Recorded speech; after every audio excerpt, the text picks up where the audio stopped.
Good evening, welcome to the Goffstown Planning Board. This is our regular scheduled meeting for the second Thursday of the month. We'll begin with introductions with Joanne. Joanne Duffy, Planning and Economic Development Director. Hollis Adams, Select Board Representative. David Brown, alternate. Philip Devanza. Scott Ozana, Town Engineer. Tim Redmond. Brian Mazer. Rich Freeman.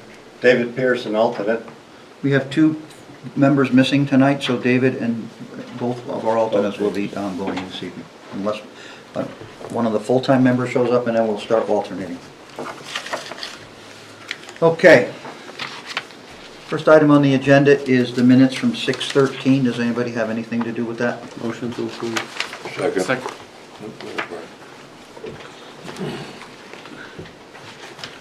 Is there any changes, proposing any changes to the minutes?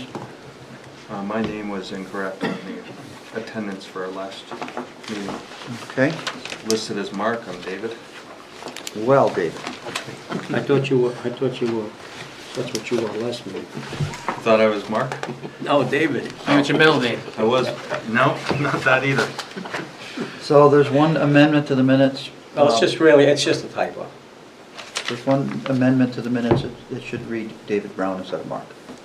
So could you restate your motion for the amended minutes, please, Phil? So moved. And seconded by Richard Still. Sure. Any discussion on the motion? All those in favor say aye. Aye. Opposed? Abstention? Motion passes. Abstain. I wasn't here. Abstain. We have one abstention. Joanne, did you say an application is going to ask to be continued tonight? Yes. Which one? The second one, map 6, lot 55-4 and 55-6. And that is located on Tyrrell Hill Road. So if anybody's here for that application on Tyrrell Hill Road, it's a request for a lot line adjustment. The Locker and Locker Family Revocable Trust. So if you're here for that application, it's asked to be continued. When's it asked to be continued to, Joanne? The last meeting in July, I believe it's the 25th. So it's a date certain? Yes. May I ask why it's being continued? I'm sorry, it's the 27th. Wait a minute. Why is it, we'll ask that question for you. Why is this asked to be continued, Joanne? Because the applicant, we touched base with the applicant a few days ago or the applicant's representative, to ask where the amended plans. You're thinking Addison Road. Am I? Yeah. That's not, I was confused why Oh, you were wait a saying minute, this one's I being am continued. confused. Yeah. This is, never mind, this one's on. I'm sorry. I have so many applications floating through my head. Yeah, That you one's haven't not seen even this one on yet, here so tonight. this is not. I need to bring that up at the end of the meeting. That's the July 11th agenda. Okay, Yeah. forget what I said. Okay. Rewind. No Right, continuance. gladly. Okay, so you're back on. I keep getting those two mixed up, Locker and Lamb. Okay. All right. So, do we have anything else that has to be taken care of before we go to our regular business? I don't think so. No, I don't think so. So, map 3, lot 62-1 is an old business application. Yes. This is St. A's request for sewer and water to the site in Bedford, I think is what we're actually here to talk, which is what the application is for. So, But there's other items. so basically, you're here to talk about whatever you wanted to comment about on the regional impacts. And they did submit a new plan to Bedford. They're meeting with Bedford on July 15th. And the 24th was the deadline for them applying for that meeting. So we've requested updated plans, which you have in front of you and in your packet. And there was also material that was produced to us on, it was either Monday or, I think it was actually Tuesday, where they submitted several letters and information about what they're planning to talk to the board about. So it's basically the PFAS, the, what's the other thing? Lighting, PFAS, lighting, landscaping, sound. and sound. Does the board members have any questions for staff before we bring the applicants to the table? No. Okay, so we can ask the St. A's applicants to come on up to the table. We don't have the recording secretary working with us right now, and I think they're doing it from everything from the videotape, so everybody could try to be as clear and concise and state your names clearly for the record, because they will not be here to ask you again.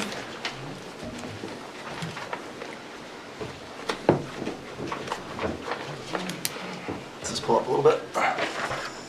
So let me stop for a second. Is anybody here in the gallery that wants to see that plan? I don't see anybody who wants to see the plan, because sometimes I'll have you turn the plan next. No, by all means. People can see it. All right. I already said your name, you can say it again. Thank you, sir. All right, my name is Nick Golan. I'm a licensed engineer and principal with the firm TF Moran, here on behalf of St. Anselm College in regards to their proposed athletic complex.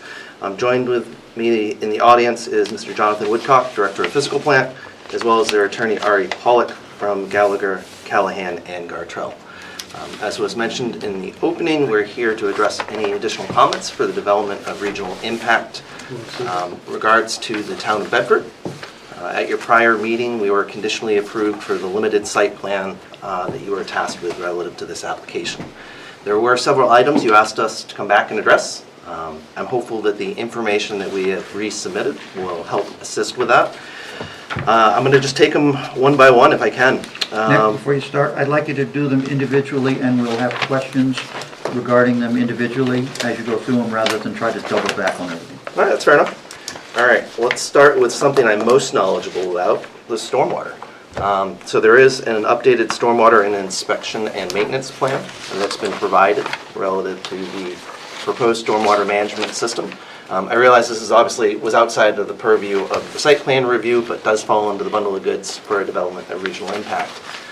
We have redesigned the stormwater management system consistent with the stormwater permit requirements of the town of Bedford. In order to get the additional treatment factors that we need, we've gone to a bioretention area. So in lieu of it being a wet pond, essentially we're going to scoop out all the silts and sediments that have been deposited there over the years. We're going to backfill it with clean engineered soils for the purposes of providing treatment and reconfigure the pond in order to provide additional storage. As noted in the stormwater management report we have reductions in peak flows across the board for all of the year storms that have been evaluated, which is always a good thing. So when we look at our overall stormwater management plan, we have reductions in peak flows, and we have an appropriate inspection and maintenance manual that will have to be followed both because of the Bedford stormwater permit, but also as a function of the alteration of terrain permit. Questions for the applicant regarding the stormwater? So in your professional opinion, are these going to address the issue of the water that's running into the Goffstown residence property that leaves that storm Yes. area? This repairs what was the prior damaged system. We've actually expanded on what was previously proposed so that as part of rebuilding the existing stormwater pond that's out there and converting it to a bioretention area, we're also going to rebuild the forebay. So that way there is clean, concise carryover. The contractor's not forced to try and pick their whole point. They're going to rebuild it in the aggregate, which is going to provide, I think, the maximum benefit. And then the stormwater management plan, how often is this going to be inspected? Sure. It depends on the practice. Treatment practices are biannual. The conveyance practices are once a year. Okay. Thank you for that. Yes, sir. Next. All right. My one comment on that is we would like the annual and biannual reports sent to us when they're sent to Bedford. So I'm sure Bedford requires you to send them along. As part of their stormwater permit, I believe they do. AOT requires you to keep them on file so that if you're audited, you can provide them. Mm-hmm. Yes, sir. It's in our future stormwater regulations that are in draft form, but we've been asking for them on most projects now anyway. Understood. All right, moving on to the next element. Why don't we touch on the acoustical evaluation? What the college has done is hired an acoustical consultant, that being Kavanaugh Tachi Associates. They're one of the most well-known acoustical consultants in the Northeast, to evaluate the anticipated sound that would be generated from the proposed field, and to make sure it's consistent with the prior agreement that they had with the Algers when they constructed Grapponi Field. They have selected what we believe to be appropriate focus points to conduct that monitoring. There'll be benchmark monitoring where they go out and evaluate the existing sound levels, background, or otherwise. Then they will apply what they believe to be the sound sources that will be generated by the field, come to their conclusions as to the most appropriate layout and selection of the AV acoustical equipment that they would be using for the fields. And then once it's all done, we'll wait till we have a practice, we'll wait till we have a game, we're going to test it, make sure it falls within the parameters that are required. So this is not just theoretical, this will be tested after the fact to make sure that it's in compliance with what the expectations were. And I believe that was one of the primary focuses, and one of the things that really rung true with some of the things that we heard from our butters is, well, it's great if you tell us it's going to work, but we want to see that it works afterwards. So I think this is very much consistent with that request. Questions? I have, Go ahead. what are you gonna do if if the post-sound evaluation is over the allowable decibels? They'd be required to attenuate it in whatever means Okay. the So acoustical just consultant would work need to on do it it. until they figure it out? And in some cases, it could be simple as, well, you set up the tripod for the sound pointing this way. Well, no, it needs to be angled at a 15 degrees, so that way it's not pointed at a butter. There's some simple fixes, and then there's things that can obviously be more invasive. And is your opinion that a single test is going to be adequate, not a series of tests over a period of time? We're kind of leaving that ball in the court of Bedford on what they think is most appropriate. The way we've defined it right now is that we would test after a typical practice, or during a typical practice, because they do have music that they use or otherwise, and that we'd also test during a game. If Bedford thinks, maybe it needs to be 2 games, maybe it needs to be 2 practices, we'd work with them on whatever they feel is most appropriate, also considering what the acoustical consultant feels to be most appropriate as well. So we'll step back and let the professional say, yeah, this would be a more appropriate function. Okay, any other questions on acoustical from the board? Can those no, go ahead. Can those pre and post tests be shared with us as well? Jonathan, is that a problem? No concerns. All right. I Right? can't answer everything for him. I gotta No, I ask, didn't- ask a question. couple. That's gonna be my question about all the test results. Jonathan, is it Just okay if we share make a all? memo that the DPW wants test results for everything that's going on to be forwarded to We just want them DPW. on our record, We'll take That is a fair look request. at them. All right, next up, photometrics, post-construction evaluation of such. The college has written a letter to the town of Bedford saying they will evaluate the post-construction photometrics to ensure they are in keeping with what hopefully is approved, don't want to get ahead of myself, by the town of Bedford. I will note that there is some light spill on Mr. Clark's property. He has signed an agreement that allows such. It's approximately 0.2 foot candles, and it covers an area of approximately 2,400 square feet. Otherwise, we have 0 foot candles at all of our property lines, consistent with the town of Bedford regulations. And he's a Bedford resident? Yes, sir. Any questions from the board on photometrics? I have one question. What defines low versus high when it comes to a light setting during practice? Well, that's a good question. Jonathan, are you able to answer that one? Jonathan's going to have to identify himself. Yep. He's going to come up with stuff. If you would, Jonathan? Yeah. I told him he could just sit in the audience, but we'll Well, pull him up here for a He listen. likes to be invisible, but we're not going to let him. That's all right. That's all right. Jonathan Woodcock, St. Anselm College. Right now, low light is 50% or less of the maximum capacity of lights for a game. It allows us to do final cleanup. So that the differentiation on the schedule is, while we might have a game go till, let's say, 9 o'clock, we have to then safely get patrons out of the stadium, and we have to clean up and make sure everything's put away after a game.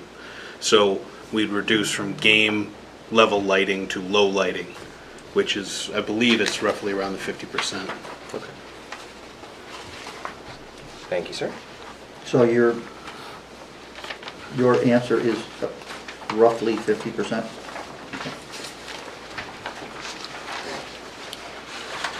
And I don't know if Musco has actually defined what that is. Well, if you'd like to get a Yeah, definitive because to me- answer back, you can submit it through them to staff and we'll take it. Yeah, a little more refined, but it doesn't give him, it's still a little vague to me in regards to how many lumens or candles, yeah. It'd be nice to know the technical parameters. Well, we can certainly say if it's primarily 0-foot candles at the perimeter, Yeah. it will continue Yeah. to be 0-foot candles. Yes. at But the you're perimeter. saying, but your 0-foot candles at perimeter is at your high lighting standard, right? Understood. So low lighting certainly at a gonna diminish. 50% reduction Yeah. arguably would not reach the property line. That is fair. Okay. Next, All right, no more questions on that. This kind of dovetails on that. It's the field use schedule and the hours of operation. A memorandum has been provided that outlines not only the practice lighting and sound parameters, but also for game lighting, and sound parameters. I was not planning to read through every item, but I would be happy to answer any questions in regards to this. We just answered one in regards to what's the difference between high level and low lighting. so give us the latest time that you're proposing for games to be allowed to conduct until, for hours of operation. Mm-hmm. Can you confirm that's correct for the fall? 10:30. Yep. So during the fall season, from 3 p.m. to 10:30 was the highest value. Everything else, I believe, falls below. That's not true. Fall, spring, and summer. And I realize that's a little higher than was hoped. Okay, so 10:30 PM is the time when the game's over, whether it's over or not, and you turn the lights off. Yes, The sir. the idea is that if a standard game starts at 7 PM, let's say it's over by 9:30, we have to then clean up. So Right. that's when the lights would be off. So there's a transition there from that high period into that low period during the latter half of So we've that. included both of those light levels in that Well, it's schedule. also the noise I think people are going to ask about for the hours of operation. So if the fans are leaving and if you guys are cleaning up, that's obviously less noise. That's fair. Questions from board members? Okay, John, All right. Nick? Pre and post-construction testing of our stormwater, specific to PFAS or PFOA. We have presented a specification, not of our own writing, but of the writing by others that has been used for similar facilities. This specification was tracked down by our construction manager in concert with Durkin Edson, who's our project lead, and has designed dozens, if not hundreds, of these fields as an industry standard that we will now be able to implement. There will be pre-construction testing to establish a baseline. There will be during construction testing. There will be post-construction testing. The locations will be from the existing outfall that currently discharges to the wet ponds in Fort Bay area. We've redesigned the stormwater management system relative to the field so that it's no longer split. It all goes to one centralized drain manhole, where it then overtops and will discharge to our bioretention area. So it's not being split, everything goes to one location. That drain manhole will have a sump and will be suitable for the purposes of any grab samples for testing. I realize we can probably all pontificate on what should that system of testing be. It's not something I can say that I can speak to at length, other than the fact that we're using what we believe to be the most appropriate industry standard available to us. And it's our understanding Bedford will review and approve that as part of the site plan approval. Are you proposing an annual test or what are you proposing? Sure, let me try and Just reset myself if you can back find to that. Biannual. Biannual? The post-construction is Yeah. biannual. Okay, good, that answers the question. Yep. Jeez, you knew it faster than I could get to the I page. had it open. Very good. So biannual testing and plus the other ones. Yep. Post-construction, biannual. Yes, sir. Any questions for applicant regarding PFAS? We've heard from our public input portion about other fields that were told they were getting PFAS-free surfaces and it turned out to not be true. How are you, as the applicant, certifying that your turf product is not going to have PFAS. Are you gonna supply documentation from the manufacturer? How's that gonna work? Yep. So Dirk and Edson, as the project lead, will be responsible for writing the specifications for the field turf itself. They have the ability to write that into that specification and then hold the manufacturer to that standard. Okay. Any other questions? I've got a couple. Go ahead. So, you might have just answered my first one, but in the actual memo here, it includes a letter that basically has no ties to this project. That I think it verbatim talks about this testing, but it also says that the spin turf company is basically guaranteeing that their turf is PFOA free. Yeah. Yep. But are you using that manufacturer? That was my question. So- Really. Regardless of who the ultimate manufacturer is, they'll be held to that same Okay. standard. So that's really just an example of what you want the manufacturer to provide? Yes, sir. Okay. And then my other one was, were you planning on testing the groundwater to make sure it doesn't already have contaminants in it? So then it's not blamed on the turf field What's that? prior to construction? But that's the benchmark test. So as part of that pre-construction testing, I thought you were doing out, I so guess we'll be I able to was- test at that outfall, and Okay. we'll work with the analytics company as to how we best make sure that the college has the ability to identify whether or not there's any pre-existing conditions. Mhm. It really is in their best interest to know whether or not there's an outstanding condition there. Yeah. So let's say the field's in, we've been testing for a little while, and then we get a contaminated sample. What's the procedure after that? Because now we could have contaminants in the groundwater. Do we have any idea of what to do? It's typical to forecast, in all honesty. Yeah. The idea is that we're writing a specification that protects not only the applicant, the individuals using the field, but also the public that surrounds this area. If they're to have a sample that doesn't meet requirements, it's obviously a call directly to the manufacturer for that representative to come out and evaluate what that condition is, what Yeah. created this condition. It's a little CSI. I think they have to figure out what has created this condition. Is it a continuous condition, or is it one errant sample? So much like we would do with any other stormwater testing, you've got to figure out where it came from. Yeah.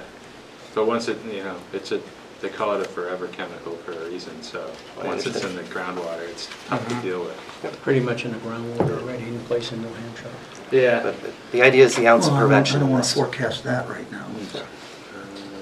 Let them do their testing and tell us it is or isn't.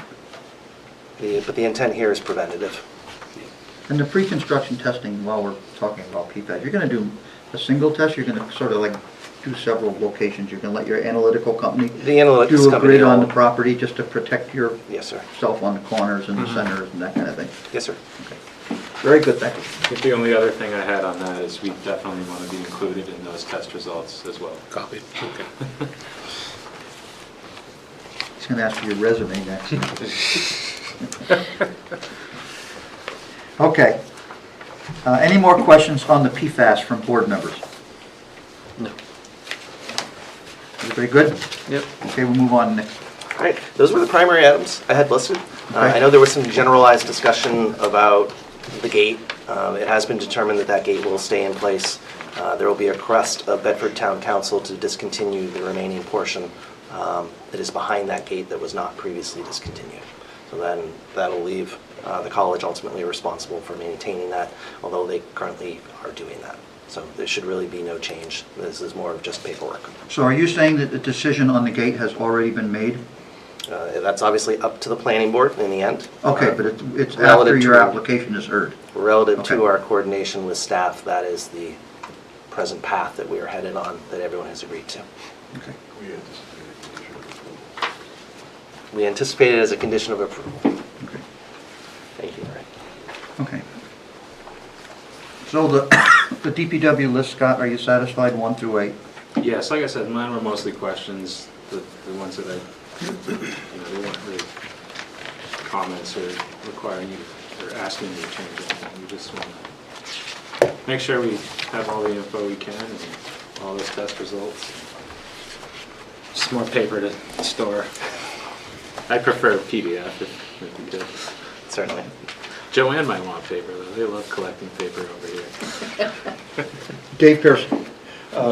Nick, on Yes, sir. your 24 June memo, you described considerable landscaping and plantings. Would you expound on that? I'd be happy to. I can't take credit for it. That was Dirk and Edson via Tim Hamp, who's an owner in their firm.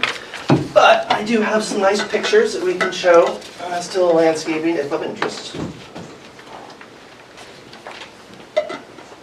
So I'll point this out to the board, and if there's anyone in the audience who has an interest level, I'll flip it around and we can go through it as well. The dark and bold circles are the previously proposed plantings. I think they're plentiful. There was a request for more, so that we could better, it's not necessarily screen this project, but at least divert the eye. Try and blend it in with its surroundings, specifically from sight lines, from the right-of-way, and adjacent butters. All those green circles are all new plantings. Tim goes on to explain in depth as to what those are. We've also created some graphics for the town of Bedford to show that how that will change the sight lines from those locations that they had identified to us as being strategic. So when we're looking from our neighbors across the street, there's a nice barrier there, and it's twofold, right? And it's not only a visual barrier, but what else does landscaping do? It helps knock down the sound. So those are two elements that were identified as important to us. You have an initial screening level at the lower level, and what we've done is essentially provide a tiered approach.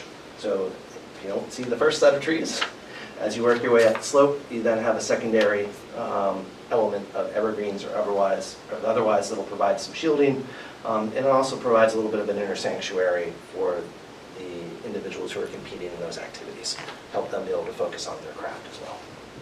So these are the added elements, or the areas in green. We're running out of places to put landscaping, so we're hopeful that what's being proposed is appropriate to the town of Bedford. Do those circles represent the planting or the grow out period after how many years? That is the grow out period. After how many years? That's a good question. I should know that. I believe it's typically 5 to 8 years. Okay. Anybody else?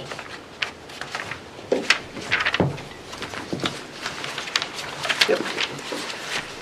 What Jonathan was just mentioning to me is the caliper of those trees has also been increased. In some cases, these are 8 to 10 foot in height at planting. So these aren't the little 4 or 6 footers you get at the... It's all Bedford view. No Goffstown view on that one. Fair enough. I'm just curious because oftentimes people get confused when they see the big green circles and they go out the day of the plantings and you can look between everything and it's as if they aren't even there. It's always a difficult thing, I think, for the landscape architect, because the reality is if you plant them too close together, they don't survive. Or you otherwise put the applicant in the position of having to remove trees after some period of time, which really seems inappropriate as well. So it's a tough balance. But what Tim's put together here, I think, this is nice. I think the fact that the college has allowed them to go to this extent with those plantings will make a remarkable difference for our neighbors. Okay. Any questions on the landscaping, board member? So we're going to have a public hearing, as we always do, Nick. Yes, sir. And Jonathan, so I'll ask you guys to take your seats in the gallery. You'll be all that come back. If you have anything you want to add. At this time, we're going to open the public hearing. Anybody who would like to speak on this matter is welcome to come to the microphone.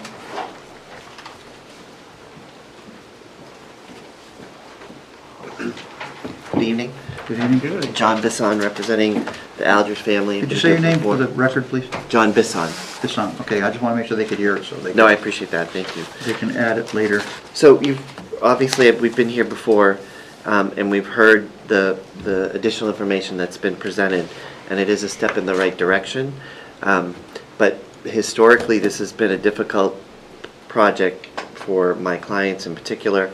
They're already the ones that receive the drainage as a result of the failed system that we've been talking about. There also was litigation years ago involving the town of Goffstown, involving the existing site, and there was an agreement made between the town and the Algers that was court approved as part of that project. And some of the things that I've heard tonight are sort of inconsistent with the agreement that was entered into with respect to the existing Grapponi facility. For example, the hours of operation that were agreed upon for the Grapponi facility seem to be different than what they're presenting here. So I would encourage you to go, I assume that you have your agreement in your file, and just sort of line it up, because it sounded to me like some of those things were different. And some of the questions you had about sort of the light setting, you know, what does low mean? Well, that was defined in 2017 as part of that original agreement. It said what low meant. It said it means one row of lights on the bank facing east towards, you know, the Alger property. So it was specifically defined in the existing agreement. So I would encourage you to consider that agreement that you already have with respect to the existing project. What's the date of that? It was signed and approved in March of 2017. Okay, thank you.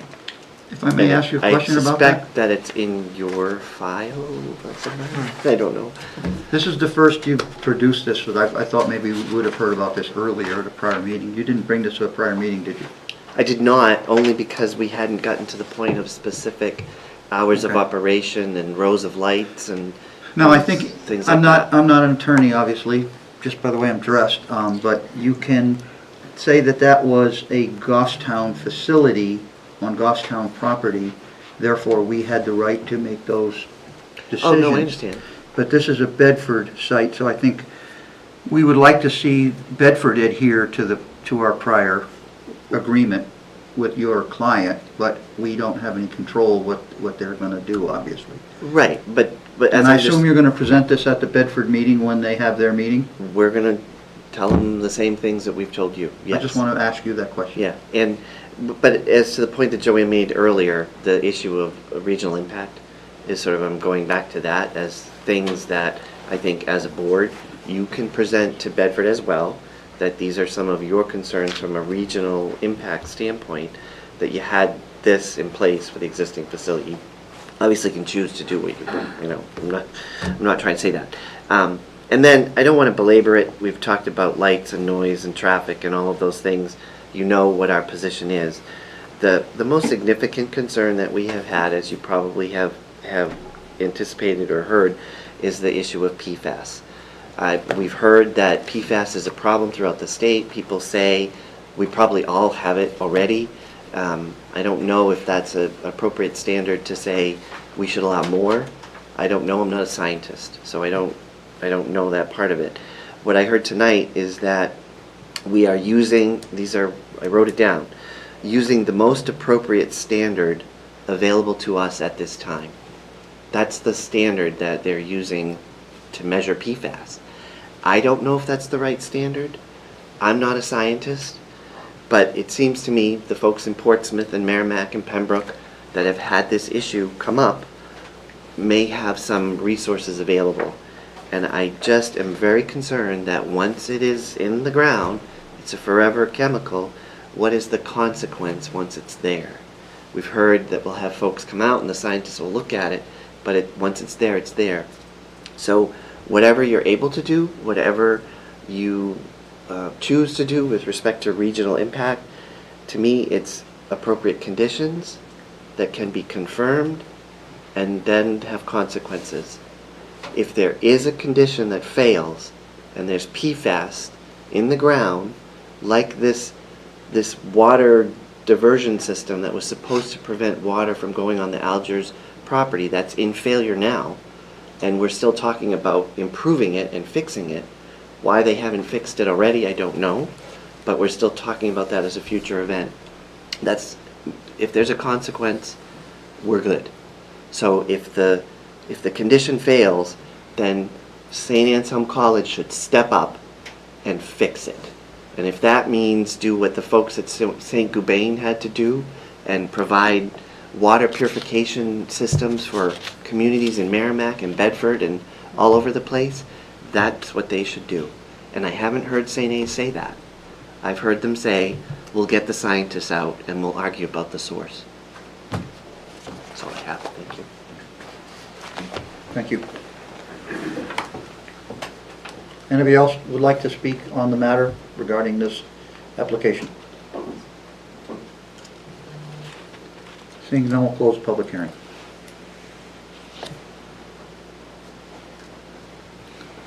Board members, anybody want to bring anything up, or what are we doing with this, Joanne? Well, are you still planning on going to the Bedford meeting? I was planning on attending. Okay, so, The board has already authorized me to go Mhm. and speak on behalf of the board. We are going to sit down and go over what I want to say, so I don't speak out of turn. And it'll be all, I'll have a script and you'll have a script, and we'll work off of that. okay, Are you going? I can. Okay, just to know if I need you for advice. Give you the elbow if you say the wrong thing. I'm Irish and I prove it every once in a while. I'm only half Irish. Okay, so most of the items that we had listed for discussion with the applicant, I mean, I think you've gone through all of them, and he addressed them as best as he could. So if you still have concerns about these certain things, especially the PFAS, you know, we'll just include that in the comments that you'll make to the Bedford board. And I think it would be prudent to advise the board that we discussed all the items with the applicant at our board. And we don't make the decisions on their answers. We're advised what their answers were going to be to the Bedford Planning Board. And I don't hear anybody at this table raising any concerns, so it's not that we're condoning it, but we're not questioning it either. And I added the items that Scott had said he wanted, the reports Yep. for, and the stormwater report, the annual report and biannual. And then I also added about the pre-post test for the acoustic. So I've included all of that in what we already had. Mr. Chair, Go ahead. I still have a concern about the PFAS. I wasn't sure if there's a manufacturer out there that actually would guarantee their product that has no PFAS. So I think that would alleviate me that there's no PFAS, but I'm not sure if manufacturer will do that. But to say it's to current standards is kind of not very definitive to me. Still makes me uneasy. I mean, I could call the other towns, Merrimack, Pembroke, and Portsmouth, and try to get some additional information. I think the burden is on the applicant to prove to the Bedford Planning Board that they are going to provide a product that, by certification, is PFAS-free. Because if it has PFAS chemicals in it, you know it's going to leach out. And then they're going to be on the hook. I think it's going to be up to them to prove to the Bedford Planning Board that we're going to certify that this product is free of PFAS chemicals. Does anyone know if Violet Street in that area is on public water, or are they on wells? I would think it would be on public water, but I'm not sure. Yeah, we'll have to check that. I believe Violet Street you actually have to access through Manchester as well. Is that correct? Violet Street from what, from Goffstown? Yeah, you come up from from, Some houses have wells and some are on Manchester water. Okay. we'll just leave it at that then. Yeah. We could actually ask for, I'm gonna let Nick know in advance, we may ask to identify houses that are on public water versus houses that are on wells that are within the immediate area of where the field is going to be located and the possibility of contamination. And I'm certainly not a scientist either, but I'm a gardener, and I know that once the soils get contaminated, you really can't even garden any longer as far as Well, that's- vegetables and things go. I think they've heard plenty, and I think they're going to have to come armed to the Bedford meeting to suffice and keep everybody happy, or there's going to be an unhappy meeting. Mr. Chairman, Richard. quick question. That agreement the gentleman just spoke with, if that's a court agreed upon agreement, and that changes the outlook of this schedule, is this going to hold up the process at all? Well, that agreement is with the town of Goffstown, because the lights were generated and all that stuff was generated from a facility on Goffstown land. That's why we were able to enforce that. Okay. This is a Bedford project that is going to affect Goffstown residents. And we don't have I don't think that's a legally binding document To protect the residents. to Okay. protect them. They're going to have to come up with their own sort of similar type of a document that would protect them from the lights and the noise in Bedford, not in Goffstown. Okay, thank you. That's my opinion, and I'm not an attorney. That's just a common sense opinion that I have. Sometimes.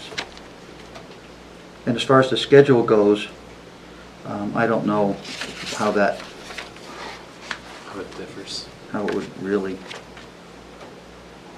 Yeah, we haven't seen that contract or that agreement. I'd like to have a copy of that, Joanne, for myself. Yeah, I'll of have that to look legal for it. agreement I'm not for the aware of that. It for the Grappone field. happened in 2017. Or if so- the applicants, the abutters attorney wouldn't mind leaving that with us on the way out, we can just make copies of it. Okay. Thank you. Anything else from board members? No. I'm not going to ask the St. A's team to come up and rebut any statements because that invites more rebuttal. So if you have anything else you'd like to add before we close the hearing tonight, then you're invited to come up and add anything you'd like to add that's new. Thank you for your time as always. Thank you. Thank you for coming in. Okay. Mr. Chair, David? what's the schedule for this board after the Bedford meeting on July 15th? Well, I don't think we have any, unless, I'm going to go there and represent the board to make comment to the planning board in Bedford regarding regional impact. As usual, comments are not binding. They're received and decided upon by the board. They may dismiss me, they may listen. I'm not sure what they're going to do. So I could report to this board at the next meeting what my... At this point, it's a date uncertain. It's a date uncertain. Because Bedford may continue it. I don't know what they're going to do with it. All right. Okay, if anybody is going to talk about this from St. A's, we'd ask you to do it out in the parking lot where it's warm because your noise will echo through the hallway for the other applicants here tonight.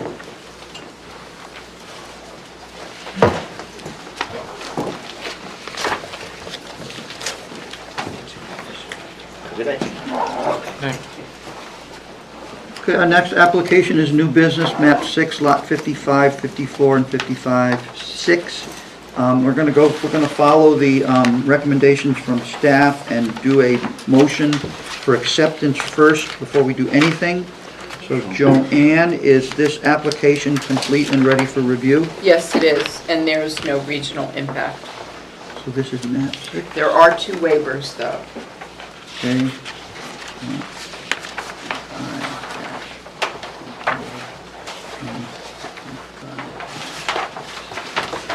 Okay, is anybody here as versed as Barbara was on this motion? Because I used to make them all the time. Somebody want to make the motion regarding acceptance? I'll make a motion that we find the application complete, has no regional impact, is ready to be heard for purposes of waivers, and That's it? that's it.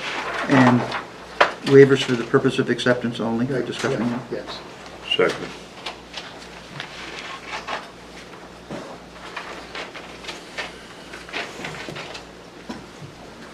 Okay, we have a motion to find this application is complete, ready to review, no regional impact, and the waivers for discussion purposes only by Collis, seconded by Richard. Any discussion on the motion? Seeing none, all those in favor say aye. Aye. Opposed, abstention, motion passes. Joanne, could you give us a rundown on this application, please? Yes, there are 2 properties on Terrell Hill Road, and for some reason, one has a house on the other's land. So they're basically just coming in to switch 2 parcels, A and B, so that they're switching the land from each other, but they're actually fixing the lot itself, because now it'll be on its own lot, and it will conform. The only thing that's not conforming is the frontage for lot 55-6, which is, the requirement is 200 feet, and we have here 198.74 feet. But I checked with Derek, who's sort of serving as code enforcement, and he agreed that because that line is not being moved, it's not being changed at the frontage portion of it, that it would be fine, it's grandfathered. Because the frontage is remaining as it was and they're not moving the pins on the road, Right, it's grandfathered? right. Okay. And he is asking for 2 waivers. One is to require test pits and percolation tests, and the other one is to require that it conform with GPS. He's used, well, I'll let him explain it, but he's used a different way of doing it. These are 2, existing lots, and there was another question that came up during the review about the driveway for, not just the driveway, but everything that is shown on the lot 55-6, but nothing's really shown for 55-4 as far as topo, house, driveway, any of that. It's not there, so No, the that plans was in- sort of a question that was out there. We'll ask Public Works to comment on that. There are a couple of minor things that note 3 needs to be correct. Well, I take that back. I need to speak with the assessor about that, but our assessing records show a different size in lot on 655-4 has a different size on the lot than we show in our assessing records. So I had asked that that be changed, but the surveyor said he just surveyed it and our records are incorrect, which could be. He also needed to show the 100-foot wetland buffer, and the wetland, I was asking whether the wetlands had been flagged on the Soderquist lot. I'm not sure if they were. And the frontage, take that one away, number 4 is gone. So Conservation met last night, and they are in favor of the application, and they recommend approval. Who did? Conservation Commission. And then Scott had some comments. Would you like to hold them until after the application has been presented, Scott, or would you like to? I mean, one of mine was the 200 feet, so that goes away. The only other comment was to show the driveway to 55-6. Just to show that it has access, because, we're minimizing the access point. It's still wide enough that if they ever wanted to in the future, they could get a driveway through from Terrell Hill, but I just thought showing the existing driveway. Site distances, Scott? Did they discuss that with you? I didn't even think about site distance here. It's a pretty straight stretch, if I remember correctly. I do drive It this stops road at twice every day. the road stops at the lot corner. We can't tell if it's straight beyond the plan or not. I'm pretty sure it is straight. Well, we'll have to right we'll get more information on that. It's considerably straight. there. Yeah. I live on that road, so. Any board members have questions for staff before I ask the applicant to speak? Everybody good? Yep. Sir? I'm Randy Donkers from Amerisite Land Survey, and I surveyed the property. I'm Could the you owner spell of your the last name for company. the record, sir, Randy? What's that? Could you spell your last name for the record? Donckers. Thank you very much, Randy. You're welcome. And who do you represent? The Locker family. Okay. No, I meant the company. Amerisite Land Survey. I got it at the bottom. Okay, thank you. You're welcome. I graduated from Goffstown High School 50 years ago this month. Wow. Class of 73. 74. 74, Oh, that's my close. year. Last reunion? Yes, next month. I guess I missed mine by 2 years already. Next. Okay, Randy, please continue. The house was constructed in the late 70s, and the Which Locker- one? The house on, Number 132? It says on the plan? yes, number 132. Okay, And the Locker family purchased it in 1978, after it was already constructed on the wrong lot. We're trying to correct that issue here so that Mitch and his brother John can sell part of it. Mitch wants to sell his portion to his brother, and the bank won't refinance it the way it is now. okay. And we've met all of the lot sizing requirements other than the existing frontage on the other lot. And there is considerable wetlands there. It is also a pond. I don't think they'd ever be able to build a driveway there. But I did put the driveway access on the plan here, which is right here. We don't, does it? It's not on the plan that you have. I was told it was too late to submit something on Monday. Well, we're gonna have to have that at some point. I have a copy of it here, I mean, like for, that. like for everybody. Yeah. Well, I asked if I should bring in other plans. They said no. We generally don't accept plans at a meeting, Randy. Okay. But anyway, that's how they access the property. So are there houses there right now in the back, the ones you show? Yes. How do Yeah. you get to them now? It's on the plan right here. Oh, that driveway you just showed there? Yes. Okay. Yeah, that's why I asked. And to where see does it go, all the way around the outside? Into that? Yeah, it goes through here. There's an access here. Is that what we commonly call a paper road? It's not a. No, there's a it's not street there. town road. What street? I know is it's it? not a town road, but there is a gravel surface there. Is there a What name? I couldn't figure out what that right-of-way is, if it's a right-of-way, if it's a private road. I could not figure it. I was trying to look on the registry of deeds, but I couldn't figure out what that Is there a right-of-way is. name for it? Not that I could find. Not in the town's GIS. Yeah. So, Richard, you want to speak? Yeah, on that, possibly the road you're talking about, when I bought my house, which is across the street from this, I was told that the town was at one time gonna build a street going towards Catamount that way. Yeah, And that's why it was. there's a class 6 on the other side, and for Right. some reason it doesn't even line up with that right-of-way. It's So very odd. what is, so that double line represent a right-of-way? The double Yes. line that's parallel? Yes. And who owns that right-of-way? Don't know if I have that information. I couldn't figure it out, but I'm also not a land surveyor. Mr. Chair? David? It's shown on the tax map. May I present the town's GIS that would clarify your question? Go ahead. Just talk about it, I don't need to see it. The double line road that you see, it meets Terrell Hill Road out here. Right. Yep. Yeah, so, and that's. Well, all who I'm owns it bringing then? up. That was my question, who owns it? It runs through, 6-5514. I don't think it had a tax map number It on does it. not. Who maintains it? Well, it's a driveway, Yeah, it's maintained as a driveway. Shared DPW driveway doesn't- now? single drive. I think there's another house Yeah, also. there is, There's a- the there's a Sullivan, second- the Sullivans. This double line road services another house that's to the west. It looks like it's an access way for Gene Walker's property, which is, At the other end over there, Yeah, all the way over on Yeah, Goffstown that- Back Road? Yeah, that no, parcel's I think off this the- is a the different back parcel. road. This is on Terrell Hill, this That's property. the old chicken coops. Oh, It was shown on the subdivision plan that was recorded.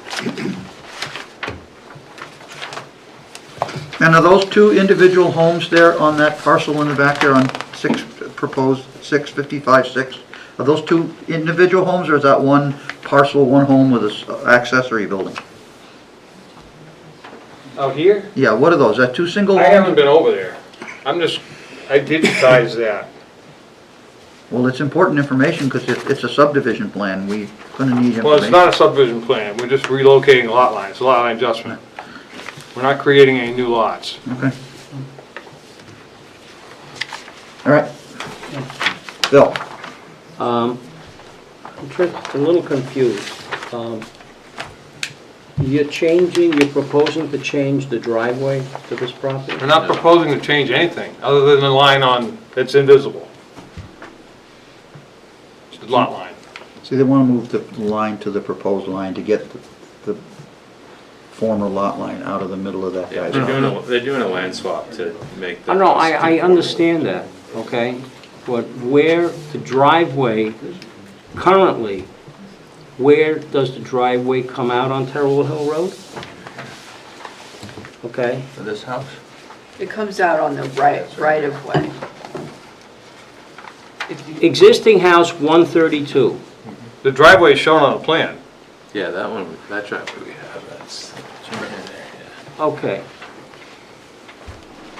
And there's no house on that we're relocating? So this driveway, okay, so the house that's back here, the reason why I have a little difficulty is because I don't have what you have, but what's shown back here are existing houses that are on this lot. Yeah. That are And at the- these houses, Yeah. these houses right now, the driveway Is that line he's got on that print? is showing? on that print. It's Right. not shown on what I have. Right. Okay, so now I understand. I follow you. Okay, thank you. You're welcome. Board members, any more questions? No. All right, yeah, DPW have any issues? None? No. Okay, I'm gonna open the public hearing. If anybody wants to come up to speak, Randy, you'll have to sit down. Wait and see if any, so anybody here to speak on this application, come on up and identify yourself. Come on up to the microphone and identify yourself, sir. I just need to have clarification. My name is Carl Soderquist. Carl Soderquist, okay? What I heard you just say is a public hearing. That's where people who are abutters would like to speak. I understand that. But in our view, we're talking about something that we agree with the Lockers, that they're gonna take part of the land back. We had a problem where it was built. And then they're gonna trade the same amount of lake acreage, if you will, to us as a means of equalizing this. I heard a lot about this Leslie, we went into that property in 1977. The town records basically had that as a paper road connecting potentially to Leslie Drive. That's how it's written. And in fact, we get our electricity courtesy of Eversource because they assumed that that was permanent. So all those telephone poles that go down that driveway, except for one, they installed that.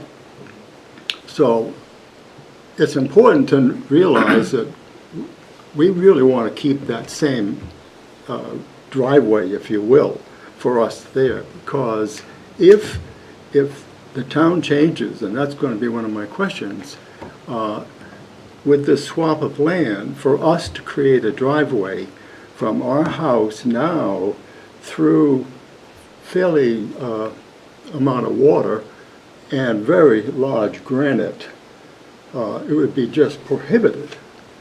So originally I wasn't going to talk about this, but I think I better. I want to be sure that we grandfather rights, that driveway, which was designated as a paper road and connecting to Leslie, will stay as it is. We can't guarantee that for you. You have to go to the Board of Selectmen if you want to talk about that. I'd like to see something. If you can't do it because you're a town, I understand. We can't do it because we don't have the authority to do it at the planning board. Right.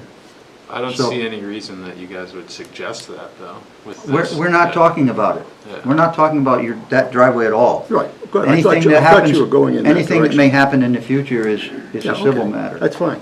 That's fine. But we were just trying to identify how, see, we don't have the plan that shows the driveway. See that plan up there with the driveway shown on it? To your house. Right, yeah. We don't have that plan, No, we so don't we have- didn't know how you Yeah. got to these. We're looking at an older version Oh, of that drawing. okay, all right. Yeah, that driveway on one side is owned by the Peabodys, and on the other side, it's owned by the Sullivans. Right, well, So, okay. So we're just looking at the lot lines, we're not talking about your driveway or anything. that's fine, that's Okay. fine. Good. Anything else, sir? No, Thank you for coming. Anybody else? Seeing none, I'll close the public hearing.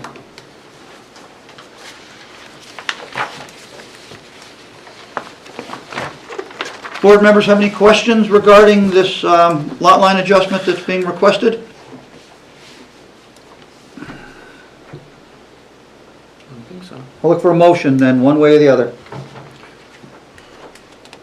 Motion to accept the application as is. It's either approve the lot line adjustment or deny. Make a motion to approve the lot line adjustment With conditions. with condition. One condition will be that this is going to be conditional prior, that Joanne, they have to submit the the plan with the driveway shown to your office before it's finalized. Bill? So we have to adjust the waivers, address the waivers? I forgot about the waivers. Oh, Joanne that's didn't right. mention them to me. Sorry. There are 2 waivers. Well, I mentioned what they were. Right. So let's talk about the waivers. I'm sorry. Thank you, Phil. Joanne, what are the waivers? The first one is requiring test pits and percolation tests. And that's for Section 3C, Item 22 of the Development Regulations. Okay, we'll deal with that one first. Is there any reason why we would need test pits or percolation pits for a lot line adjustment? No. I don't believe so. No. No. So somebody needs to make a motion. Motion then to waive the requirement imposed by Section 3, parentheses C, Item 22, which requires test pits and percolations. So my motion is to waive the Second. requirement. Motion has been made to grant the waiver request for Section 3C, Item 22. Any discussion on the motion? Don't we have to make the determination of why? Did they supply that information, Joanne? I didn't hear what it That's said. conditional use permit that you're thinking, right? The No, criteria. when you want a waiver, The criteria for the waiver. It should be in the paperwork of this application.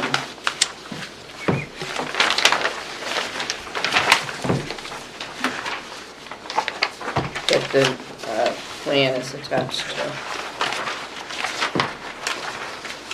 their statement is we're not creating any new lots or septic systems for the existing house.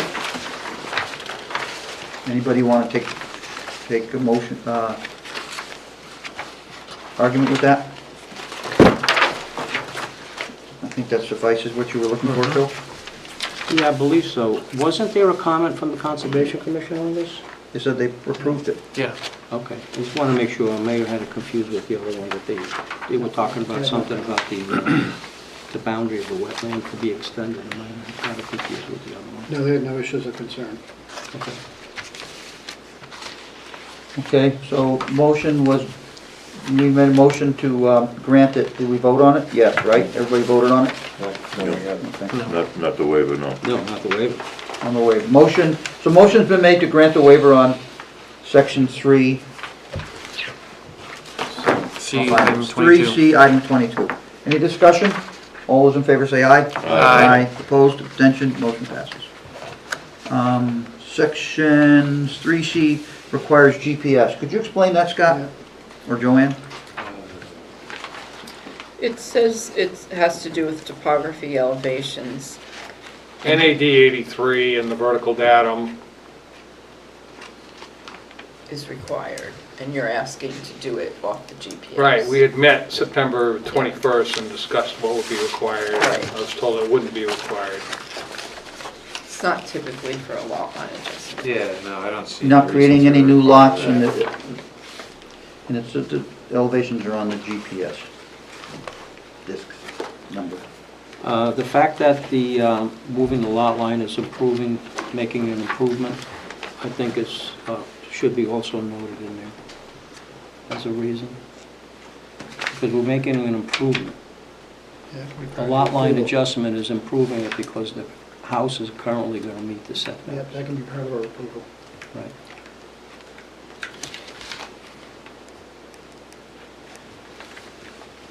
Right. Any more discussion on this still? No, I'm sorry. Thank you. Okay. So if any discussion on this request to, for waiver for section 3C, the vertical datum requirement that's normally on? I have a question. Wait a minute. I apologize for intruding, but I have The raised my public hand. hearing is closed, ma'am. This is one of the owners. I know, but the public hearing is closed. So I'm gonna have to reopen the public hearing and let her come up and speak. So I'm gonna reopen the public hearing. Could you come up and speak, please? Give us your name.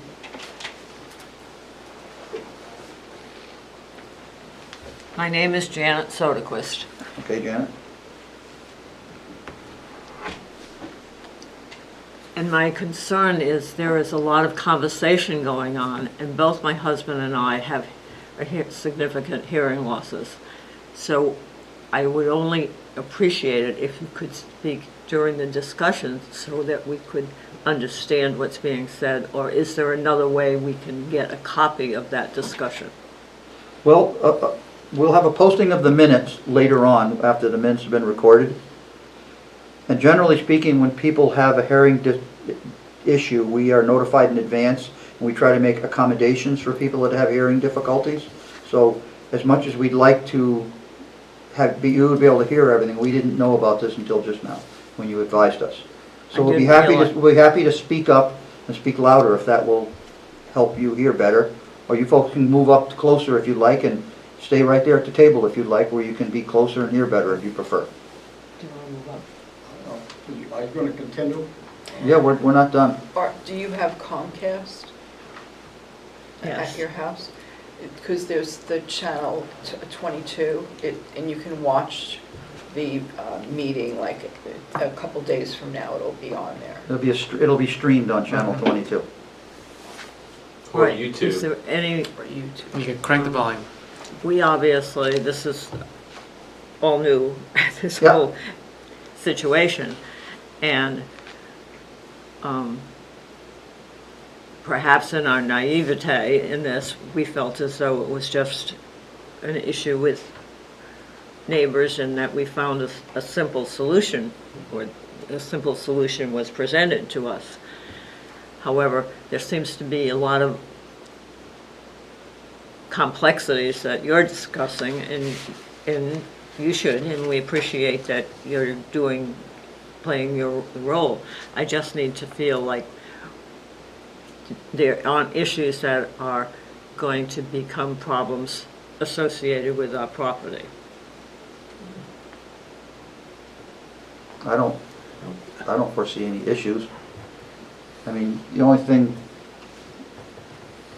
is that we're discussing the wetlands, and they've asked for waivers. Waivers are when they don't have to supply information on the plan because it's time-consuming and it's not necessary. So we have to discuss these waivers and grant them, otherwise they have to supply more information on the plan to discuss these items if we denied the waiver request. So that's what we're talking about right now, the waivers that the applicant has asked for. All right, thank you. You're welcome. Thank you. I'll stay. Good, you're welcome. Okay, so I'm going to close the public hearing again. So you need a motion on the second waiver. I'm not there yet. I'm getting close to that, Joanne. So we had a discussion on this vertical datum requirement. Does anyone feel the need? They've provided the reasons why they don't need to provide it. Vertical and horizontal. I just kind of threw it all into one. Okay. So at this point, we can entertain a motion to regarding that waiver. Mr. Chair? Brian, David? So, when you locate the future pins for the boundary line adjustment, they're all very relative to established pins. Yes. And that's that mathematically ties it all together without the... Yes, there's Yeah. a number of monuments that are already on the plan. Yeah, so that's what I wanted to draw out of you. Yes, thank you. Do we normally require monuments be set, or are we gonna allow iron pins to be set? The granite bounds are only required at the Yeah. right of way. Yeah. Okay. The back lots can be iron pins. or Okay. drill holes. and- That's fine. The plan shows iron pins to be set. Yeah, everything seemed fine. There aren't any new front corners. They're No, I all see set. Right, because you're using the existing one out on the road. All right, so I'm looking for a motion regarding the vertical datum and horizontal datum, So, I move that the GPS requirement be waived. okay? Second. Okay, motion made by David, seconded by Richard, that we grant the motion to grant the waiver request for the horizontal and vertical datum. Any discussion on the motion? And the reasons? We already gave them. Okay, just as long as We they're gave them part of already. it. I'll give them again. That it's a lot line adjustment, not creating any new lots. Topography elevations are based upon the town GPS. Satisfied? Is that Yep. satisfactory? Yep, thank you. Thank you. Okay, motion's been made by David, granted Richard, and seconded by Richard. Any discussion on the motion? All those in favor say aye. Aye. Opposed? Abstention? Motion passes. So we got through the waivers now. Thank you for bringing that up. That's what I would have forgot. You're welcome. All right. Anything else, Joanne? We have any conditions they have to meet prior to granting an approval? Or, Yes, on page, I don't know what the page is, 7, we have 10 conditions. But, but 9 can go away, so we actually have 9. I'm gonna add number 11 then, that they have to furnish complete plans showing the driveway for the back lot as an administrative item. Is that number 5? Yeah, it's already? It's already on there. A copy of the CAD file was already sent to the planning department. We got that written, we I got mean, that hard the plan. PDF of this plan was already sent there on Monday. Don't they, we print our own plans, or do they supply plans? Well, they'll supply them, but we use the electronic to review them. Yeah, I don't need more paper. So we'll review it and let him know if But do you put everything is fine. you put a paper plan that shows that driveway somewhere in some file in the town hall? Once it's signed. Yeah, once it's signed. So he'll have to provide that plan. Right. Right. But as we stand right now, Where I he said he was- That's sent where I it started, and over. that's where I ended. He said he sent it over Monday. That's fine. just for us to review. So, conditions 1 through 10 with 9 removed. Yes. So Any other conditions that anybody has for this application? Okay. Somebody better say something so we can all go home. I think there was already a motion on this to accept the approval. No motion's been made to approve the lot line adjustment yet. Yep. Yeah, So I did. moved. I move it. I made that motion. No, you made a motion to grant the waiver that I heard. Right. No, And I wrote it no, down. the beginning. And then I brought That up was the before the waivers. waivers were Yeah, discussed. we tabled. That was just before Phil brought up the waivers. I Just move present it to again. approve. I opened up my mouth. it was tabled, but yeah. Restate that motion. We'll just, yeah, restate it again. David just made a motion. Right. And Richard, you seconded it? Sure. No, Who sure. seconded it? Who seconded the motion to approve the lot line adjustment? I just moved it. I did. Okay. Nice call. Pulling teeth here. Okay, any discussion on the motion? Seeing none, all those in favor of granting the lot line adjustment, say aye. Aye. Opposed? With conditions. Good conditions. Opposed? Abstention, motion passes. Thank you. Thank you.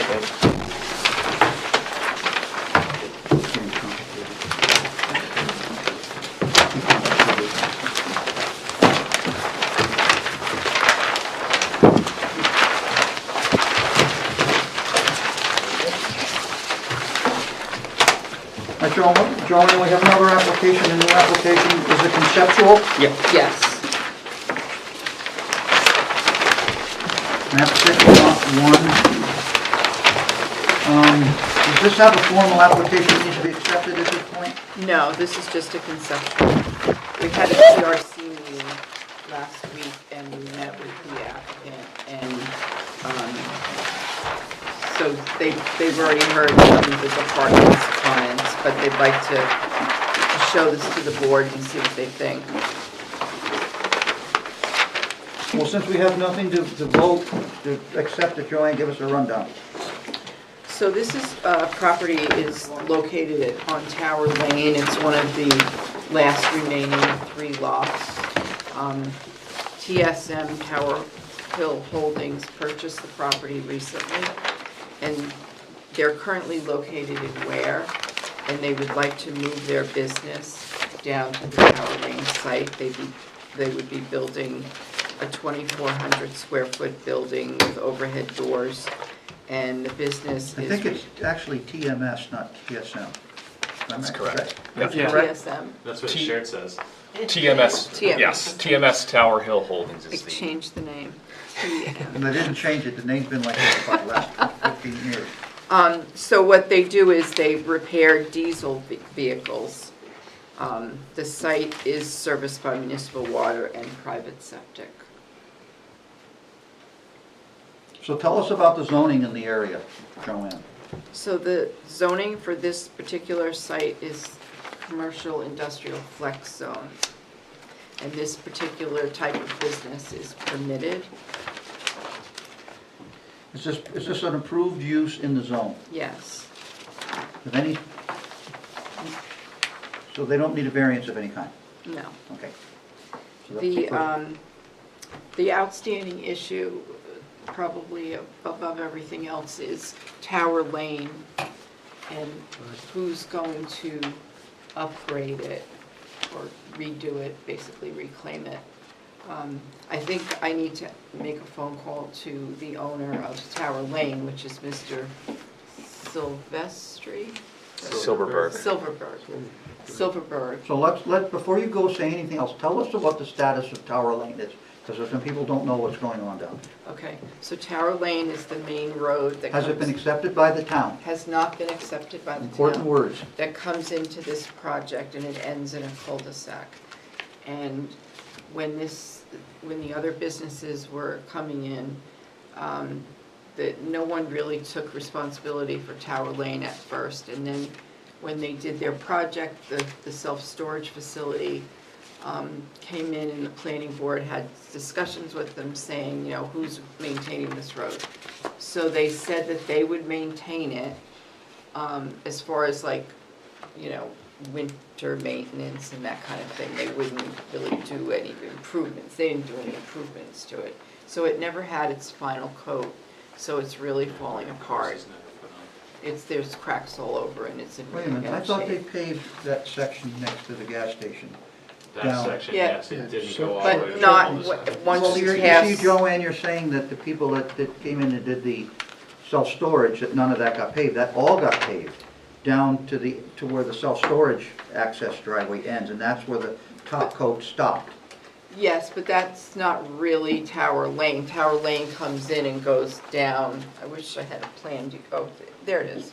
Well, that doesn't show the whole thing. Show the whole road. What's the name of the road that comes off of the It's back still road? Tower Lane as you come in, but then it kind of veers off as a driveway into the sports complex. sports complex. And then it goes down further. It's actually an easement that goes through the sports complex into the self-storage area. That's all through an easement.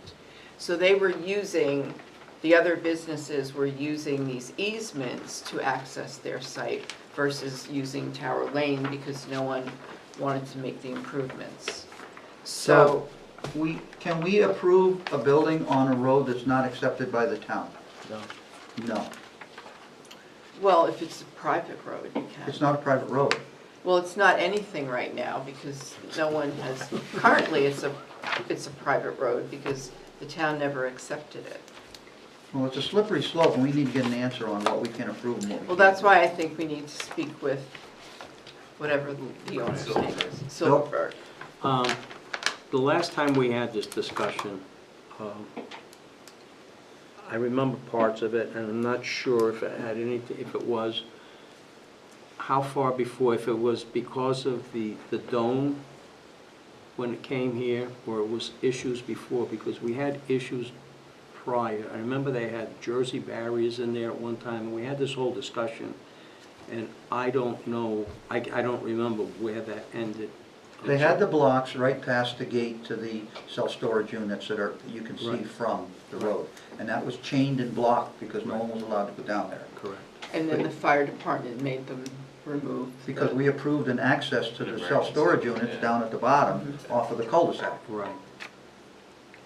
An emergency exit, if you will. So at one of those meetings for the self-storage, there was an agreement made, the self-storage people would maintain it Right. as far as, you know, snow removal and those types of things. Now, the owner changed, it's no longer the owner that made the agreement, so when the new people came in, I made sure that they knew, even before they purchased the property, gave them a list of everything that had happened, and I told them that they are responsible until something is worked out with the other owners. And they were not happy, and I think they contacted you. They've been contacting us like Yeah. annually to 'Cause they So want, let's- accept the so road. let's- they want the town to take the road. Yeah. So Scott, what is the status right now that you know about? So, 2 years ago, Eric Gustafson and I from DPW walked the road. The asphalt's in I'd say poor condition. It's cracked. There's lots of cracks in it. It's only the binder course. There's a lot of woody brush that's All the swales extending need, out all into the swales the need to be swales cleaned and out. to the shoulders even, because obviously no one's been roadside mowing. So I should have printed my list that we had developed that day, but there was a significant amount of work that would need to be done before DPW would recommend the select board accept the road. Now, does DPW issue a driveway permit ultimately for this site, or is there one already there? For the For the conceptual for the site, proposed site? Is there a driveway If- there right now? there's a dirt access that goes to maps. I actually I've never driven all the way down. Actually, on the aerial, it looks like it does go all the way to. No, you may not. Okay. Thank you very much. It does look like it might go all the way to this conceptual lot. Like I said, I've never actually driven back there. I don't think that would be considered a driveway, considering Tower Lane was never accepted. We don't issue driveway permits for private roads, so if this ultimately becomes a private road, it wouldn't require one. All right, so this is a huge hurdle that the applicant's gonna have to deal with before a final plan is brought back. Would that be a fair statement? Yes, and I don't know if this board's aware, but we just received plans yesterday for map 6 lot 1-6-2 for a solar farm. So they're talking about coming in as well. Yeah, their plans are a full application to be heard, a site plan review. Well, they've got the same problem that this applicant has, that has to be dealt with Yeah. before anything can happen. So Conceptually, they can. Dave? Scott, as part of any recommendation you would make to the select board on acceptance of this road, do you do compaction tests of the subbase? 4-inch usually. We typically would. I don't know if they were done when this was built. When was this built? The subdivision, can I, sorry. At this time, I'm gonna allow, you gotta give us your name for the record to start and who you are. I'm Trevor Yendo, professional engineer with Meridian Land Services. Thank you, Trevor. Spell your last name, please. YANDOW. Thank you, Trevor. And you're with TF Moran? Not TF Moran, what was the name? Meridian Land Services. Sorry. Don't take it personally. Okay, so go ahead, Trevor, see if you can answer a question or two. So the Pondview Park subdivision was approved by the board. I believe the plans are dated April 19, 2005. And this road construction occurred subsequent to that, I want to say 2006, 2007-ish. So I guess if that answers that question. I don't know if you want me to continue as far as... Not yet. Okay. We're just trying to get a few things squared away, and then we're gonna let you make your presentation.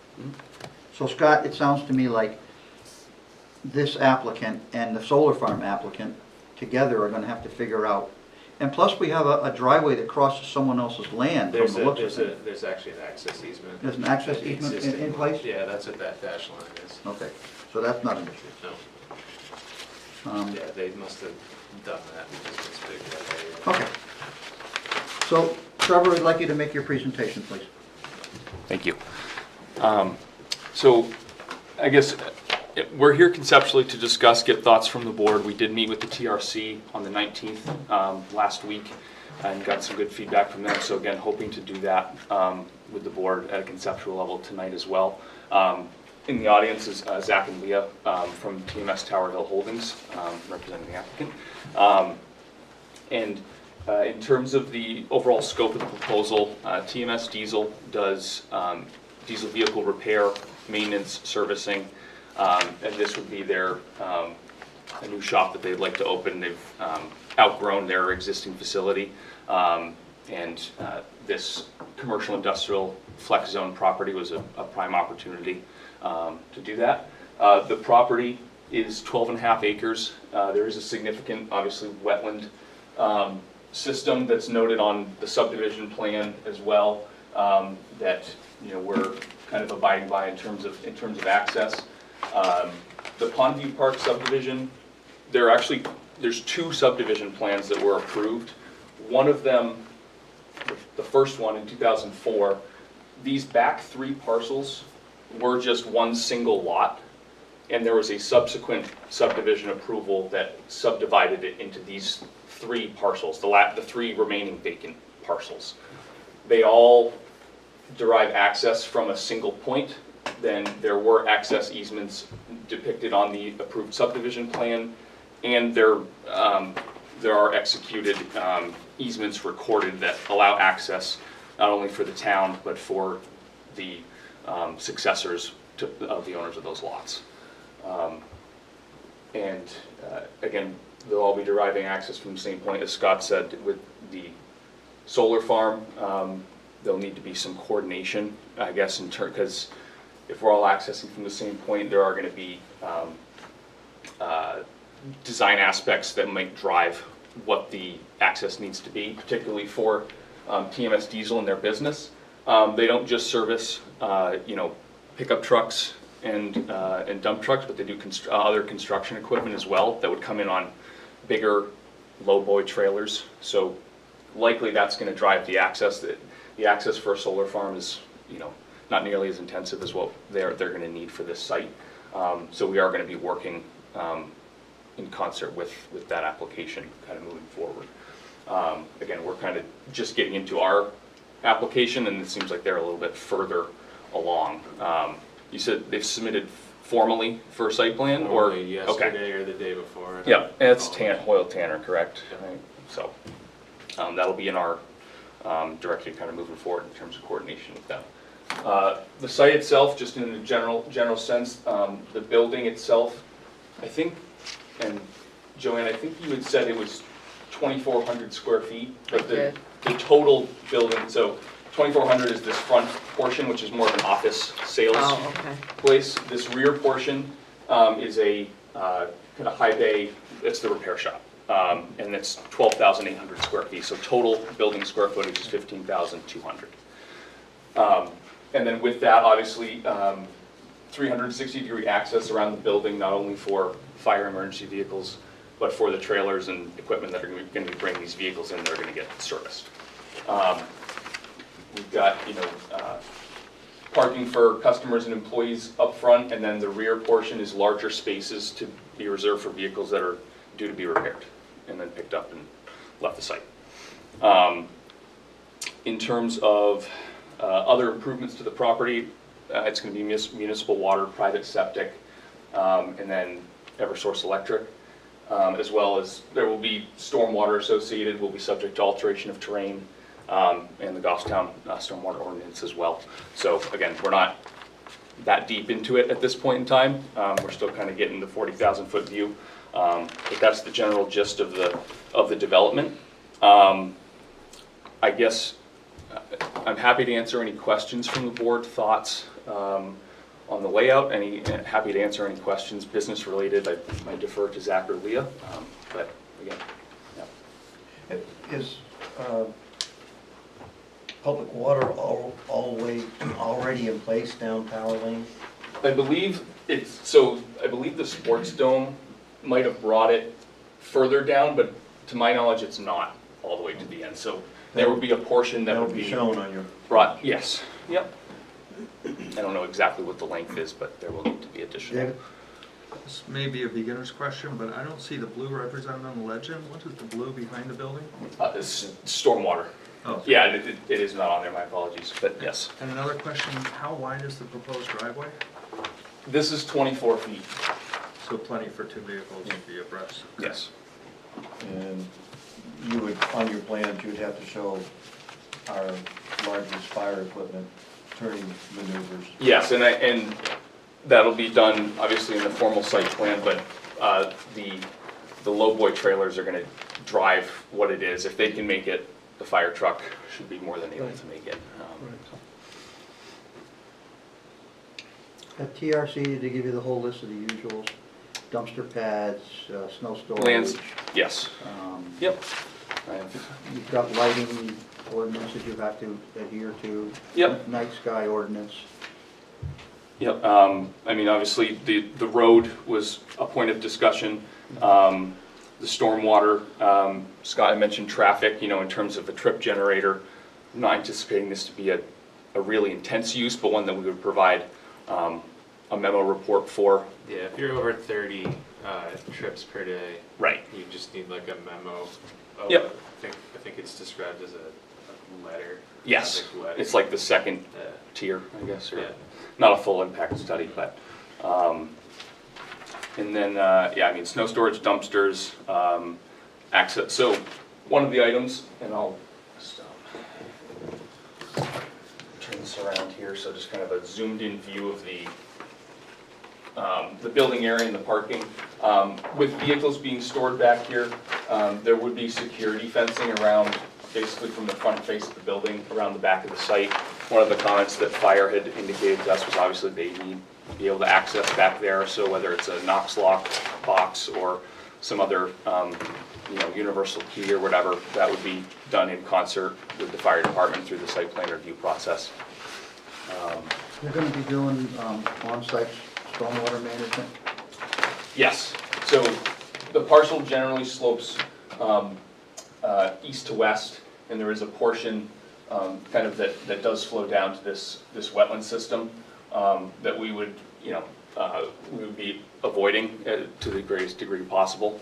And, we do have the space on the lot to accommodate what they need in terms of space for parking, maneuvering, and vehicles. What are you gonna do for accommodations for the stormwater system for oil and fuel separation systems if there ever was a leak? Is that part of your discussion at TRC? Yeah, I suggested there's the hoods that you put in the catch basins, that's because the hydrocarbons float, so that the hood basically has the inlet below the actual invert of the So the oil will pipe. float. So the oil floats and the water level is always above the invert. Well, until it dries out. Correct, Evaporates. yeah, but then it won't, yeah. Then that sheen can still come up in the hole and go off the pipe ultimately. Because that doesn't prevent it from going up the Yeah, pipe. it's what it should be checked, and when you have those hydrocarbons floating on top, you're supposed to put the absorbent material in there, and So there would likely be so the oil hoods that would go over the outlet pipes for any closed drainage, which is definitely what we would be moving to do. There may be, there may be multiple ponds depending on how the grading works out and the topography of the site, but that can be accommodated wherever there are catch basins. Obviously, there'll be an inspection and maintenance procedure for both the state permitting and the town of Goffstown that could be incorporated. Are you gonna there. have floor drains in the building? I don't believe That would be the I'm intent. not sure yet. Probably If you not. do, you'll have to put in a tank in the parking lot, Yeah. a separator tank that you have to vacuum on a schedule. So are you saying there may be stormwater management features that aren't shown on here now that may be needed? Correct. This is, Well- we're conceptual. I mean, it's, Well, that's not conceptual to me. Those need to be shown. We've seen too many times where those are an afterthought. And then they come in and say, well, we don't have any room for them. So we're gonna have to go into the wetlands, or we're gonna have to go over here, we're gonna have to go over there. These stormwater management features need to be an integral part of a design plan, because I know there's extensive wetlands out there. It's not called the Pondview place Understood. for anything. It's surrounded by wetlands. It's extremely wet out there. It was difficult to get anything onto this property and work its way around. And that's what happened, is we started working our way around the big wetland system. So I think it's important to know up front where these stormwater management features are gonna be, so they aren't an afterthought. Point taken, and again, this system is gonna be fully designed, we're doing big picture, I mean, and again, there is space on the site at either end in terms of green space here and here, that where we can still avoid that wetland system. So I feel confident that we can accomplish that, we're just not at that point yet. Okay, well, I've raised the issue. Our wetland setbacks applicable in this zone? The 50-foot and 100-foot setbacks don't apply to this zone, right? We're commercial industrial things, right? Just make sure it's on the record. Is that a recent wetland delineation, or does that still need to be completed? It needs to be updated. How old is it? The Wetland delineation? The northern portion is actually when the self-storage was done, so that Okay. was 2016, How about the 2017. lower portion? This is from the recorded subdivision plan. So you got a lot of. I understood, I know. And you're gonna have to go in front of the Conservation Commission anyway as part of this application. so Understood. You'll be grilled by them as well. Understood. Any other features for this site that any board members have any input for the applicant for, so he can include it in his design when the time comes, Dave? On the east, you show the drainage structure going under the proposed driveway. Is that a culvert? It's up here? Yes. So, there is an existing culvert there now. I believe Scott mentioned there's been some beaver activity. There's a beaver that keeps plugging it up. At one point, it even like flooded the cul-de-sac itself, but the contractor at the time of the dome kind of dealt with it, and it hasn't flooded since. I actually haven't been down to the end of the cul-de-sac in a while, so maybe it is flooded again, I don't know. Yeah, because they're mounting stuff up in front of. Scott, is there? There's a culvert, yeah, it's probably Will it undersized. require replacement with something? Probably, different?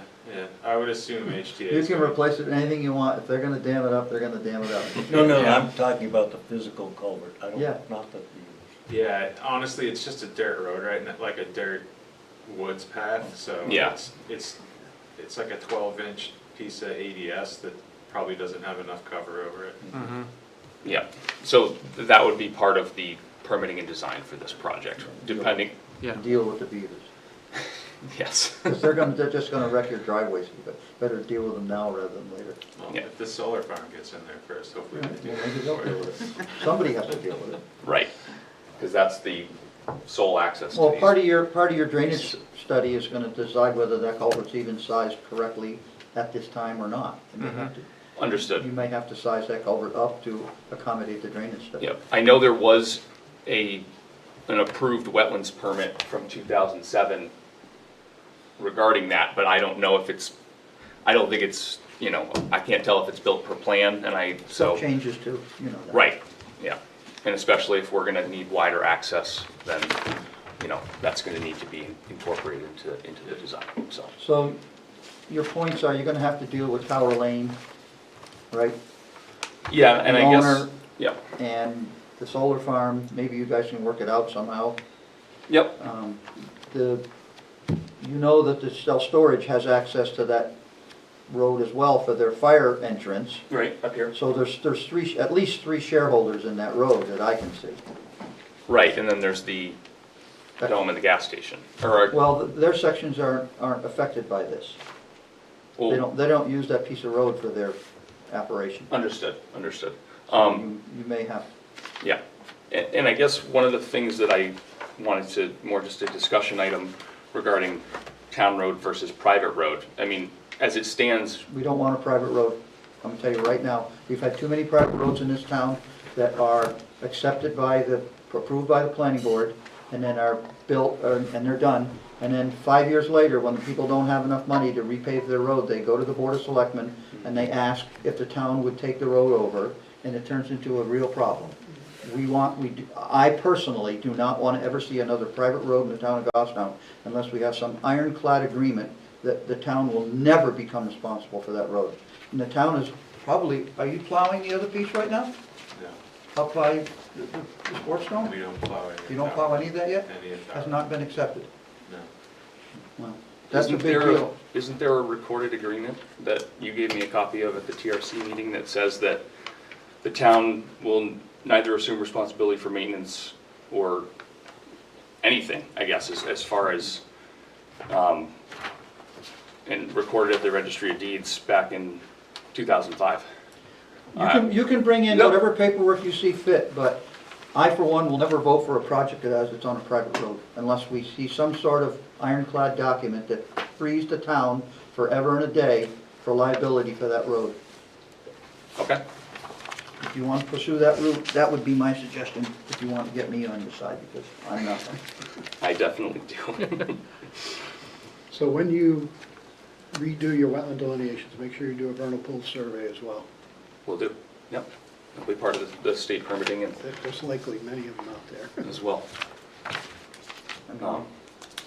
I'm sure the town would gladly take the road over if it was built right and it was approved, and nobody wants to repave their road down in 10 years, especially with the cost of asphalt. So if it Yes. gets fixed right once and the town accepts it, you're done with it for the rest of your life. You never Right. have to think about it again. And ultimately, that's going to be a discussion on the three, well, there's only two, I guess, now, but Well, the I people think that are it's- going to develop the ends, Well, right? the guy that owns it and it's selling the lots to you folks, that's the guy that really should be paying for it. The other question I had, I guess I have a couple questions regarding issuance of a building permit on what is right now a private road. There was some documentation that Joanne had provided me. I think it was, I don't know what application it was in regards to. Now I'm gonna stumble over myself because I'm looking for it. It was a letter from Attorney Greg Michael, from 2016, talking about, sorry. And Joanne, I don't know if you know what I'm referring to as, I don't remember. so he discusses that, that roadways typically need to have a legal status of a Class 5 road or better prior to issuance of a building permit.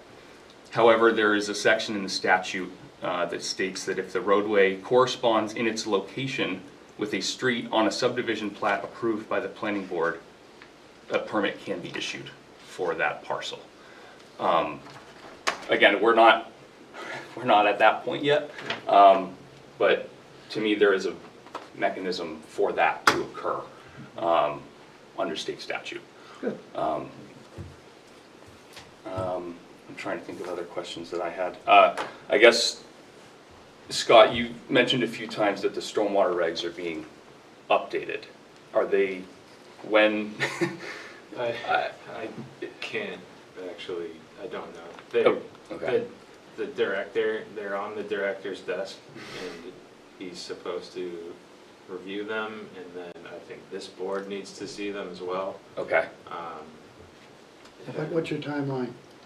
I mean, we're a minimum of 2 months out. They won't. You won't have them. They won't be ready in 2 Guarantee months. you won't have them. So, Okay, I'm just curious for, Yeah. so if the storm, so just for a point of order, if the stormwater regs are not updated when he provides an application, he doesn't have to go by the new regs, he goes by what the current regs are, is that I correct? believe that's when he applies, yeah. When he applies. Okay. So, Okay. if you I'm put your just- application in before those I- are revised, then you won't have to deal with the revised Yeah, regs. just more curious than anything. Well, that's- Okay. I don't have anything else, just, any other questions, happy to answer, I appreciate you guys' time tonight. But if you're good, I'm good. Thank you. Thank you, appreciate it. Okay, thanks for coming in. Not to you, no. Why, is that a dirty word? It's not. They were here earlier. Okay, anybody, anything else for this board tonight? Motion to adjourn. Second. No, wait, I have Can't do one that more yet. thing. Can't do that yet. So, the application for Lock, the one on Addison Road. When's that due to be Why talked can't I about? get that right? Lamb on Yeah. Addison Road. That's scheduled for July 11th. They've asked to be heard on July 11th. Yeah, I'm sorry, they've asked to be let me get this straight. They've asked to be scheduled for July 27th, 27th. We don't have a 25th. meeting on the 25th. 25th. 25th. Would you like to make a motion now, even though it's not on this agenda, it'll be on the next agenda? Now, the next agenda only has that application on there. So Patty said that we would still have to have 4 people come to the meeting and say, we're continuing this application to July 25th, or we would have to re-notify the abutters that it's being continued to July 25th. Well, question though, is when's the deadline for applications for Well, that this is meeting? the other problem that I didn't say before. So he was confused about when he had to have the material into us. And he sort of tried to say, you know, there was confusion and it was like our fault. Yeah, of course. But he did not provide us with anything. He was on the meeting, you know, 2 weeks ago. And he did not provide us with any updates yet because he needs to meet with Scott and go over the driveway He issues. finally called me today and Well, asked to that's meet it. Tuesday to Right. talk about We didn't stormwater. hear it all from him. Right. And we contacted him and said, where's your material for the July 11th meeting? Because we have to start putting the packets together. And he said, I don't have that yet. I still have to meet with Scott. So we were like, well, when are you planning on meeting with Scott? And he said sometime next week, which he didn't even check with Scott to see Didn't if call me he's until even this morning. around. And we would never, even if he did it next week, we would never have time to get everything together for the packet. So I recommended that he be continued. He wasn't happy about it, and he tried to kind of blame it on us. So, He's not even done, they haven't even done the work yet. Well, That's what I right. don't get. so. He admitted it on the phone too. We're getting this all the time. People never get us the materials in enough time for You know us what to you review. do? You say, we're not Yeah, accepting it. yeah. Have Well, a that's nice what I day. did with him. You're too late. That's what I did with him. Too bad. Yeah. So, So it's the 25th now? now it's the 25th. So you're asking for a motion to grant a continuance to this applicant to July the 25th, and then having them show up at the 11th meeting to... No, not them show up. This is the scenario. I think it's stupid for 4 people to show up to just What say. 4 people? 4 board members to show up Well, For a quorum? for a quorum to say we're continuing we already have this. another application on the 11th. No, I don't think so. It's just map 18, lot 40, community center, site plan, 530 West Oh, Road. that one needs to go to they handed everything in, but they actually need to go for a variance, so. So we're not we even pulled gonna hear those that off. application. No, not for a while. So, how many abutters are there? I don't know, but I could imagine there's that many. It's on Well, I am Addison not Road. gonna grant a request for 4 board members to show up here for nothing So on July 11th. the other alternative is that staff sends out a letter to the abutters saying it's been continued to the 25th. Return registered letters, what's that gonna cost us? It's probably $10 to $12 a letter. Well, we're not paying for that either. They can pay for it if they want to continue Well, it. they should pay for it because we didn't do anything wrong. No. You know, our timelines are what they are. It's Right. clear what they are, and if they don't meet the timelines, too bad. You know what we can do? We can continue this to a date uncertain Yeah. and require re-notification. You That could. might be easier. No, you're gonna give him the application, the opportunity tomorrow, when you call the applicant's presenter, and say, look, your options are to come on the July 25th, and you pay for re-notification, or we can continue to a date uncertain, and you pay for re-notification. Because we're not the ones who didn't, We didn't make this problem. We didn't create this problem.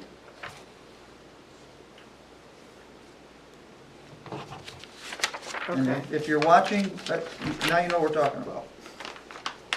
So, let's make the motion to continue to the 25th with the stipulation that the applicant has to re-notify. And if they choose not to do that, then we'll move on from there and figure out what we're gonna do next. Okay, and the St. A's application, we had asked that they provided to us. Let's back up. Let's stay on one at a Okay. time.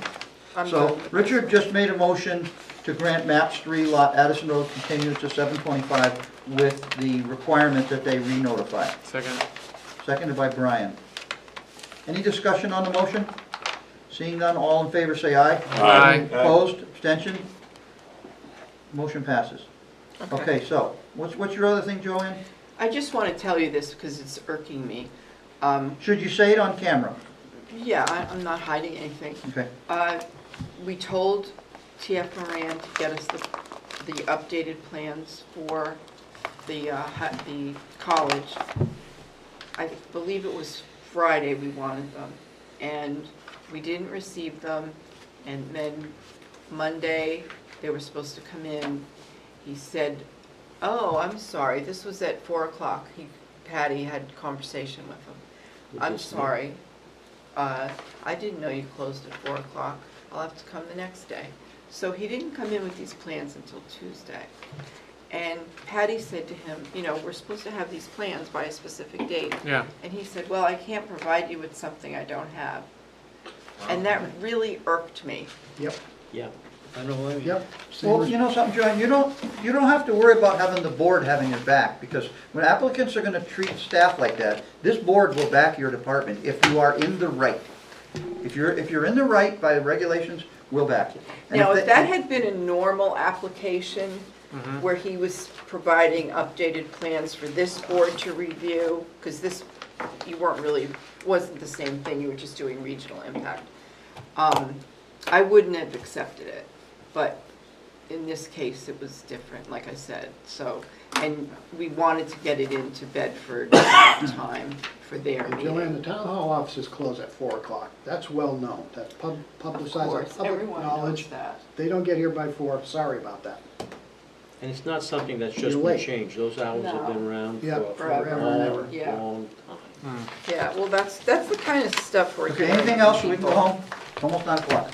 Motion to adjourn. Second. Motion to adjourn by Phil, seconded by Collis. Any discussion? All those in favor say aye. Aye. Opposed, abstention, motion passes. Just so you all know, I will not be here for the meeting on the 25th. Eric will be here in my stead. Thanks, Collis. I'll have Oh. reviewed everything. ATV, we're done, thank you.